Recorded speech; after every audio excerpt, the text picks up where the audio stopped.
Hello viewers, Assalamu alaikum. Today I will talk about a matter that is basic English. So let's get started. আজকে আমরা আলোচনা করব মূলত যে বিষয় নিয়ে সে বিষয়টি দেখুন বোর্ডে দুটি আমরা বাক্য লিখেছি।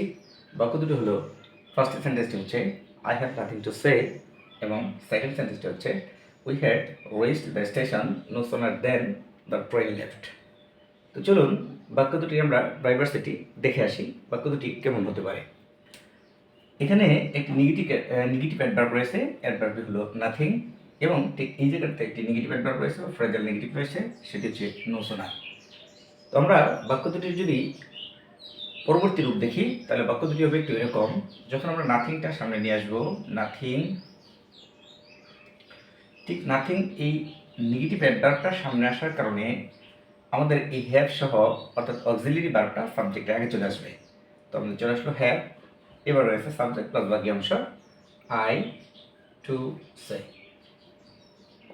এবার অনেকে হয়তো প্রশ্ন করবে বা হয়তো দেখে বোঝার এরকম মনে হবে যে সাবজেক্টের আগে যেহেতু অক্সিলারি ভার্ব তাহলে বাক্যটি ইন্টারোগেটিভ হওয়ার কথা, কিন্তু ন, যেহেতু নেগেটিভ অ্যাডভার্বটি সামনে চলে এসেছে সো অক্সিলারি ভার্বটি তার সাথে চলে এসেছে, সো বাক্যটি নেগেটিভ নয়। কিন্তু এই বাক্যটির বাংলা আরেকটু চমৎকার, খেয়াল করুন। I have nothing to say, আমার বলার কিছু নেই। যদি আমি বলি নাথিং হ্যাভ আই, আমার কি আছে কিছুই না, ব্যাপারটা এরকম হয়ে যাবে, বাক্যটি তখন আরও স্ট্যান্ডার্ডনেস লাভ করবে।